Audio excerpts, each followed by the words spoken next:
Hello everyone, welcome back to another episode of r/Entitled People. In today's episode, entitled sister-in-law stole our baby name. Now she regrets it. Why my wife hates her family. I made an entitled little criminal clean her mess. Before we get started, make sure to subscribe so you will never miss a video. So let's get started. Entitled sister-in-law stole our baby name. Now she regrets it. Hey y'all. Long-time lurker and all that. This is a throwaway account. To cut to the chase, my wife and I spent 4 years trying to get pregnant before the wrong side of 35. We are currently 33 respectively now and are blessed with a wonderful infant son. My wife has a younger half-sister that she has been LC with for some time. The woman is entitled and toxic, and also her mother's golden child. We've refused to let her or my MIL in the house since they both blatantly tried to make off with my wife's jewelry box a couple of years ago. The box contained a lot of valuable jewelry inherited from my wife's grandmother. Said jewelry is now in a safety deposit box as per my suggestion. My wife and I had nearly given up trying to conceive when it suddenly happened. And we were ecstatic.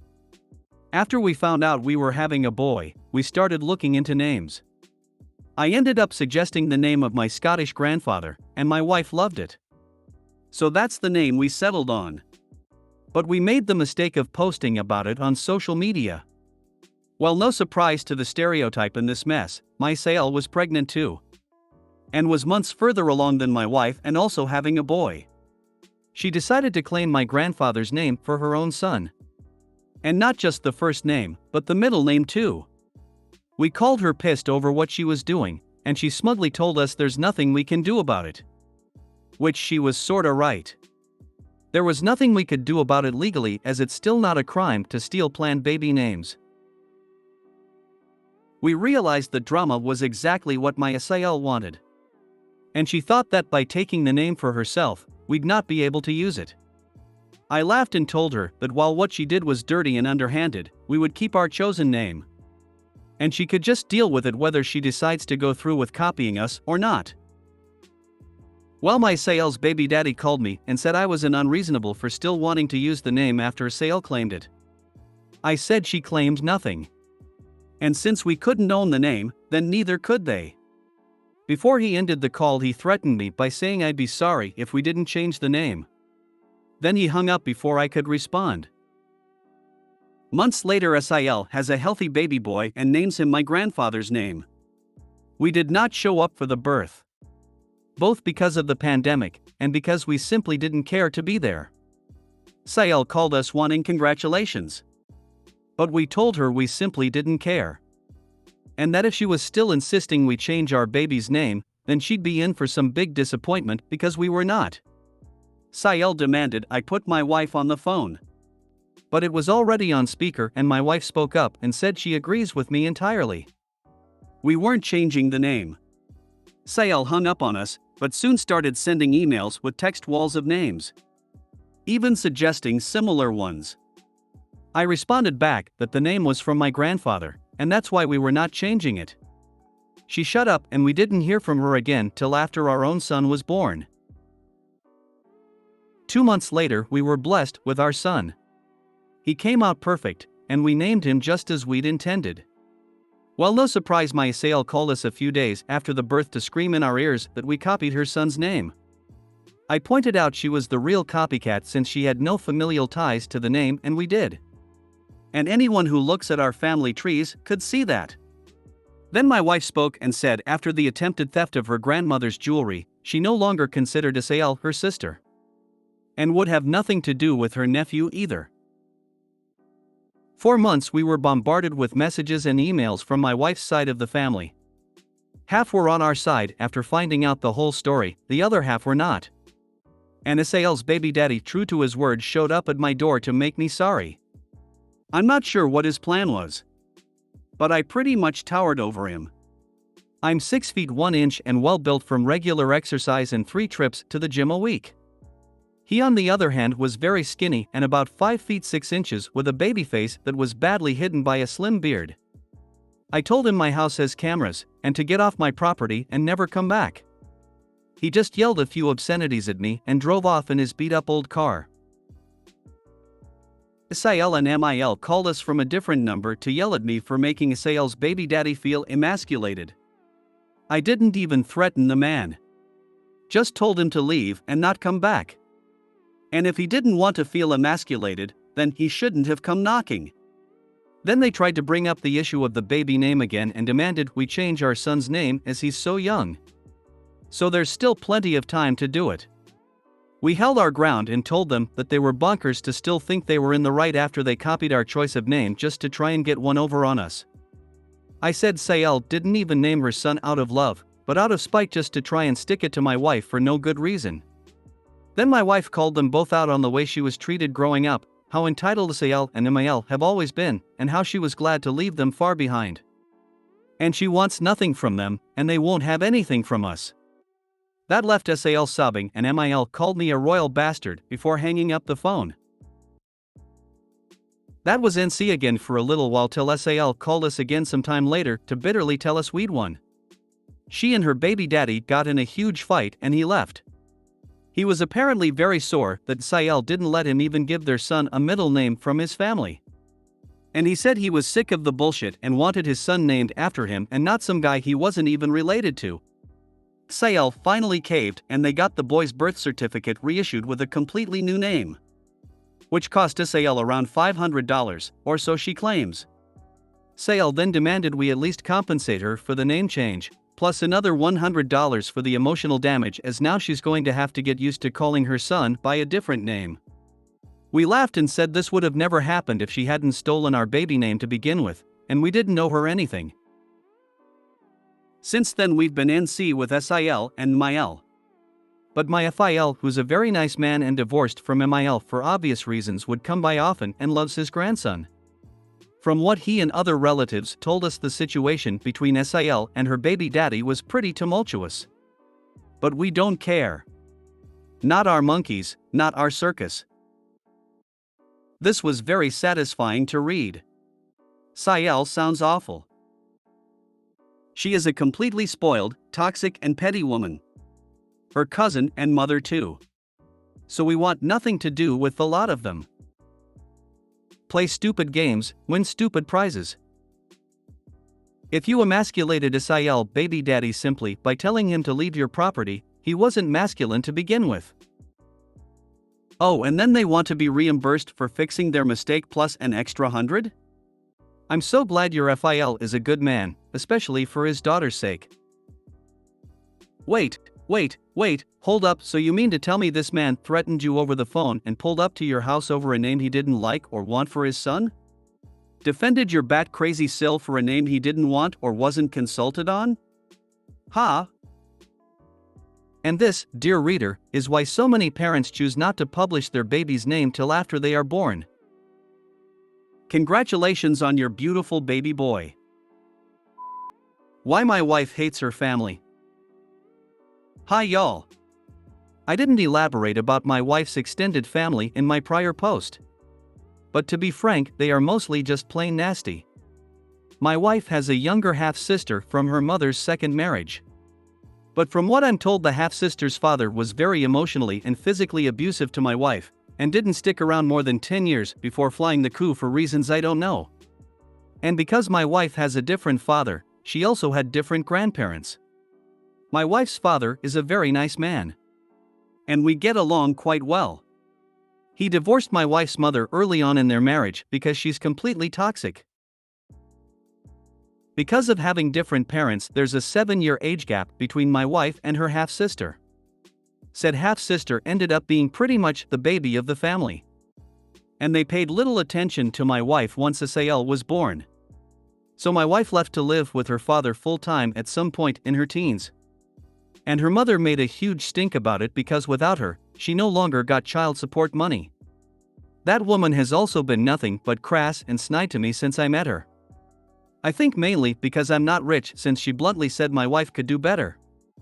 I make a decent yearly salary. So I cover my expenses just fine, have my own house, and now a wonderful family.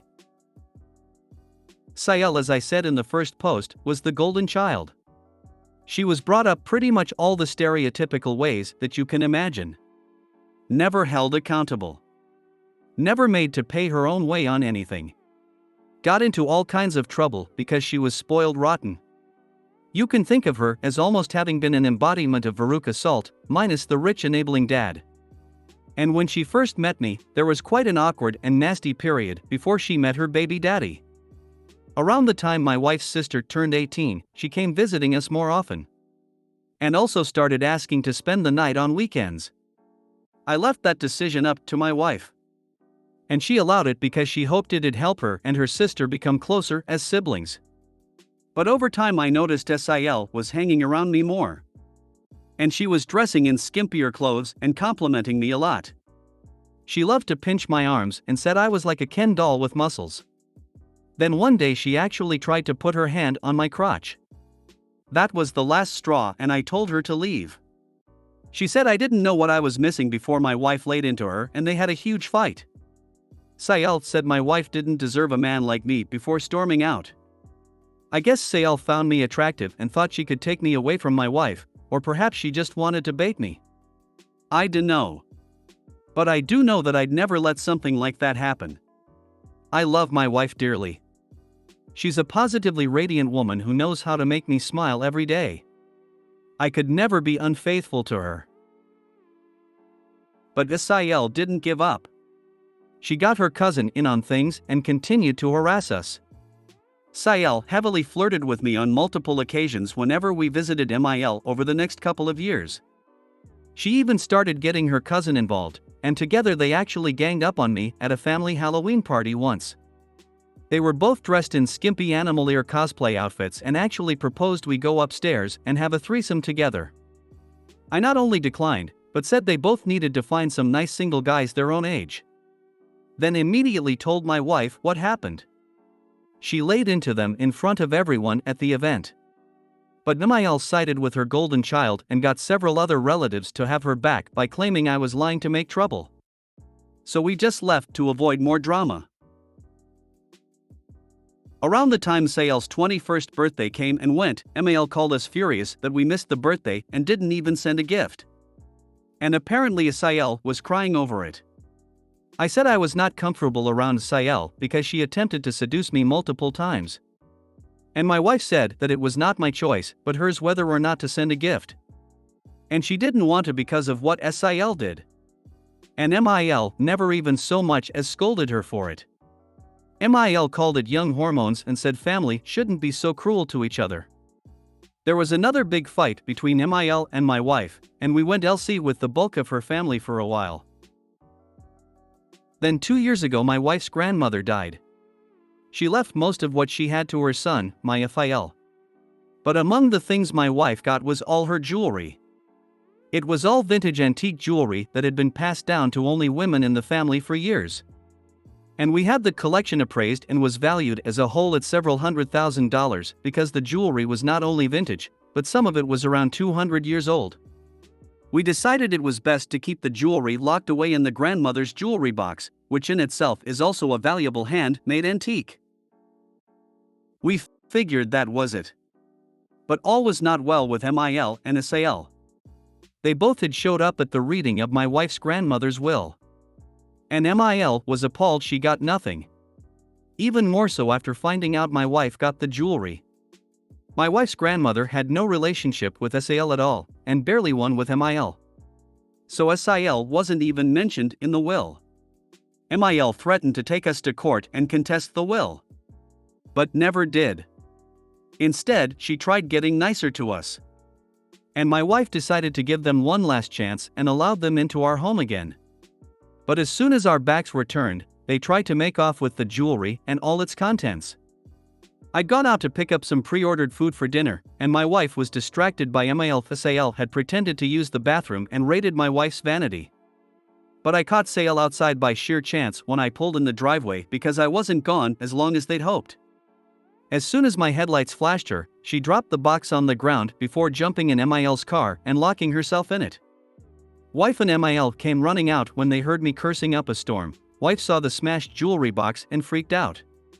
MIL realized she and SAL were caught and had a huge fit over how she believed my wife didn't deserve the jewelry.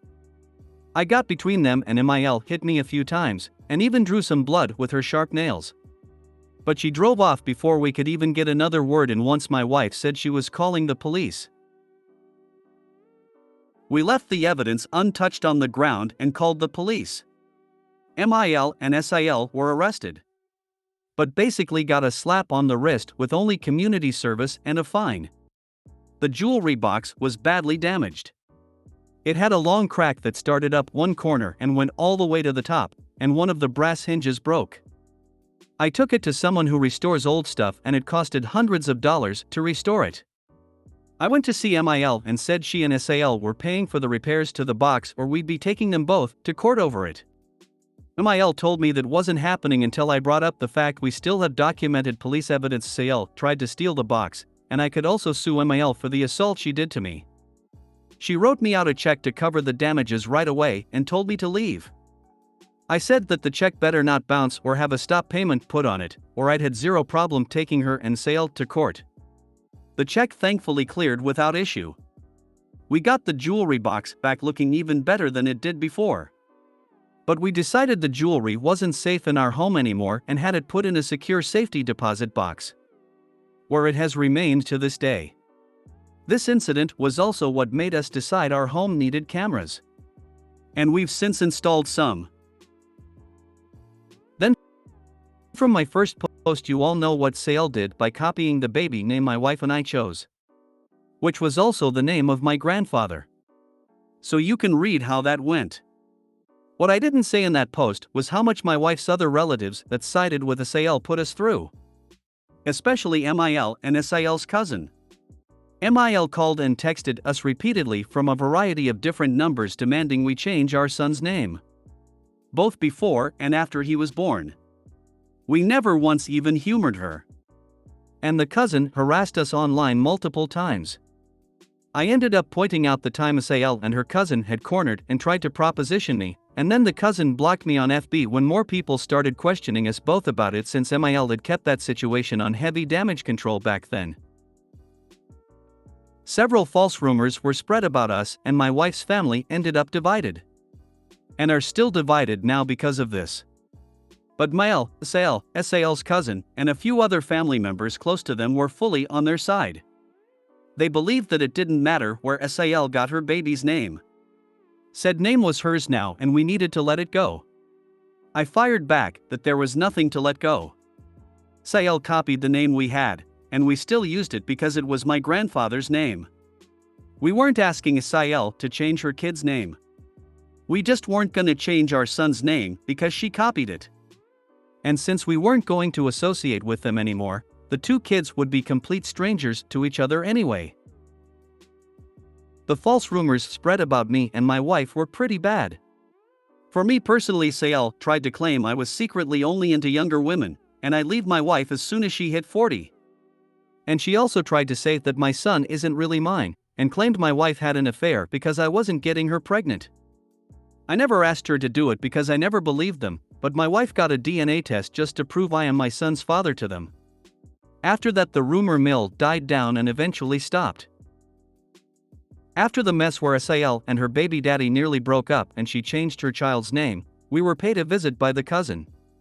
She demanded we pay the money owed to SAL for the name change, and when we refused, she screamed at us that we ruined SAL's relationship, and now her child's new name will always be a reminder of what we did. I simply told her to leave as we didn't start this mess, and we didn't even try to end it. We just wanted no part of it. SAL's cousin flipped me the bird with both hands and said she wished she could do it with her toes too. Then left. Before she got in her car, I said if she ever tried to come back, I'd call the police and file for a restraining order. And that's pretty much it, as we were and still are completely in sync with MIL and SAL, and the cousin too. That's one crazy family. They need to get their own lives instead of obsessing about yours. I'm glad your side of the family is sane and happy, and I hope the crazies are just a funny story to tell from here on. Opie's life is much better than theirs.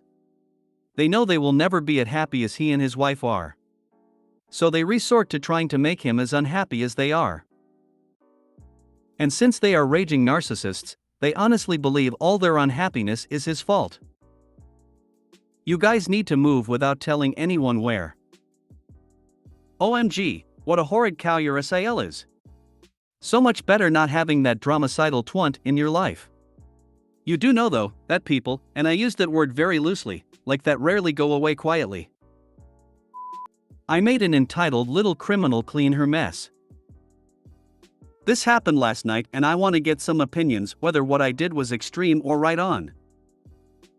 I work in food service industry, we were closing and I was about to do the bathrooms to clean up. There I see this chick intentionally clogging the toilet hole with tissues and the water filled with pee. I caught her attention and she tried to bolt, but her fat arse tripped herself and fell over while her 3 friends ditched her. No way to run. I brought my boss and filled them in on what happened. Seeing as I caught her myself, I decide what to do. I gave the chick 2 choices. 1, I call the police and report her for vandalism and criminal mischief, or 2, she cleans up the mess herself. She cleaned it herself and asked me to give her gloves. Now here I may be an asshole. I refused to give it to her, my reasoning because she had the gall and energy to fill the toilet without gloves with tissues and piss, so I don't see why she can't remove it without the gloves either. She tried to put up a fight saying it was unsanitary and that it can be dangerous. I said I give a shit since she had no problem filling it without gloves and she is going to remove it without gloves so she can be taught a proper disgusting lesson. In the end, she did it without gloves, with some arguments here and there. When she completed it, she ran out of the store crying she will report me. I said good luck with that. Several of my co-workers support my method, one of which said he thought I would have ordered her to clean the floor with her tongue or something. My boss said they are mixed on the situation.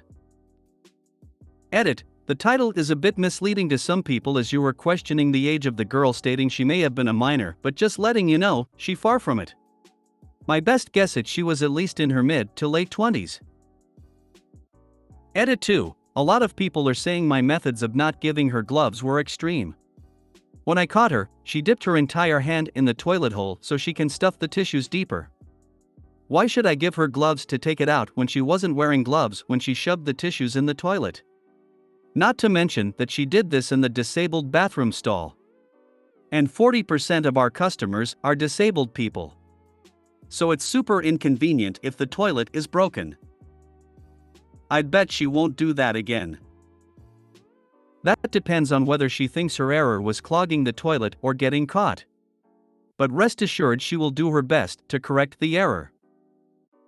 She will gossip at school. The rest will laugh at her and not dare to pull it again. If you made it to the end of the video, thanks for watching. Don't forget to like, subscribe and share, and we will see you in the next video.